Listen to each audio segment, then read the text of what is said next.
Hello, I'm a Buddhist. What is a Buddhist? You have never heard of Buddhism before. It's an Eastern religion. It started out in what is today Nepal, when a man named Siddhartha Gautama, who is more known by the title Buddha, which means the awakened one. I have heard of Buddhism before, but I don't know much about it. Can you tell me what it means to be a Buddhist? Tell me about the life of the Buddha. Siddhartha Gautama, 563 to 483 or 466 to 386 BC, we are not sure, also called Shakya Muni, the sage of the Shakya clan, the Gautama Buddha, the enlightened one, from Bhag, to wake up, in the Tathagata, the thus come, was born to a royal Kshatriya family. At his birth there was a prophecy that either he would become a world conqueror, or he would conquer the world by renouncing it and becoming a Buddha.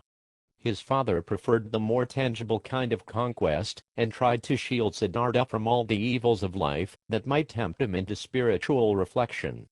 This strategy backfired, for when, about age 30, Siddhartha finally did experience evils, by encountering a sick man, an old man, a dead man, and a wandering ascetic, he determined immediately to renounce the world and seek enlightenment like the ascetic. This violated Siddhartha's duty as a householder, since his wife had just given birth to their first child, but Vedic duties and the traditional 4 stages of life were no longer of interest to him. After years of fasting, and other ascetic practices, during which he supposedly subsisted on as little as 1 grain of rice a day, Siddhartha felt that he had achieved nothing. He ceased his fasting, but then sat down under a tree with the determination not to arise, until he had achieved enlightenment. The tree became the Bodhi, enlightenment tree, for under it Siddhartha, resisting the attacks and temptations of Mara, the king of the demons, became the Buddha, the one who woke up. That was in about 527. The Buddha proceeded to Sarnath, near Benares, and delivered his first sermon in a place called the Deer Park. That set the wheel of the law, the Dharmakakra, in motion. The form of the Dharmakakra at right is identical to the one on the flag of India, and is copied from a pillar set up at Sarnath by the great King Ashoka. The sermon consisted of the 4 noble, Arya, truths. How do you conquer the world? By renouncing it. It doesn't change anything. Buddhists still suffer like everyone else. I think, if everyone in the world was to become a Buddhist, would that end suffering? Also, what was with all the demons?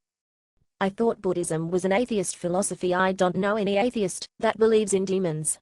It's a religion. Thinking it's a philosophy is a Western idea. Buddhism also teaches that you can levitate, hover about and stuff. Okay, and what are the 4 noble truths? 1. The truth of suffering, or misery, dukkha satya, that life is suffering, including birth, disease, old age, and death. I have seen people saying that the first noble truth is not really suffering or misery but something more like unhappiness or dislocation, on the analogy that dukkha is about a chariot axle not working quite right. I see some texts claiming that this is the deeper meaning of dukkha.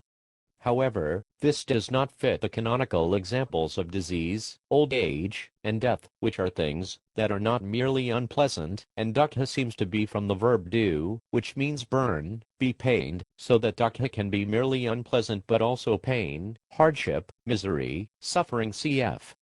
A Practical Sanskrit Dictionary. Arthur Anthony MacDonald, Oxford University Press, 1929, 1971, page 121. Siddhartha did not seek enlightenment, because he saw someone having a bad day. He was moved by the examples of disease, old age, death, and asceticism, as when he says in the Majjhima Nikaya, Sutta 63, there still remain birth, old age, death, sorrow, lamentation, misery, grief, and despair. Anyone regarding a malfunctioning axle as deeper than the experience of disease, old age, or death sounds like they have not had much experience of disease, old age, and death, or grief, despair, and lamentation. My suspicion is that those who trivialize the meaning of suffering are transposing, consciously or unconsciously, a Madhyana notion that maybe the world isn't all that bad.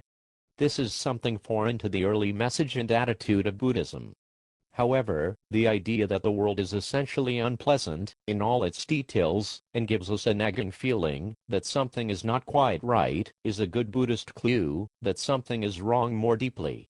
This is even rather like what we find in the movie, The Matrix, where, in properly Buddhist fashion, it turns out that the world is a horrible illusion and deception to the truth of the cause, samudaya satya, that suffering is caused by desire, tr.s.n, and by ignorance, avidya, which ultimately depend on each other. This is the doctrine of dependent origination. There is no critique of causality in Buddhism as there is in Western philosophy with Algazelli or David Hume, the three truth of cessation, nirodha satya, that suffering can be ended if its causes, desire, and ignorance, are removed, and for the truth of the way, marga satya, which is the middle way between the extremes of asceticism and indulgence, or the eightfold way, which is right knowledge, or views, samayagdar.s.t.I, right resolve, samayaksan.kalpa, right speech, samayagvak, right conduct, or action, samayakarma, right livelihood, samayagjiva, right effort, samayagvayayama, right mindfulness, samayaksmr.t, and right meditation, or concentration. Samayaksamadhi. Okay, so we suffer because of desire and ignorance, but suffering can be ended if we take the Eightfold Way. But once we take the Eightfold Path, life is no longer suffering, so the First Noble Truth is no longer true, and it's possible to end suffering by removing desire and ignorance. So Buddhists have no desires apart from being enlightened, of course, and no ignorance. Buddhists know everything.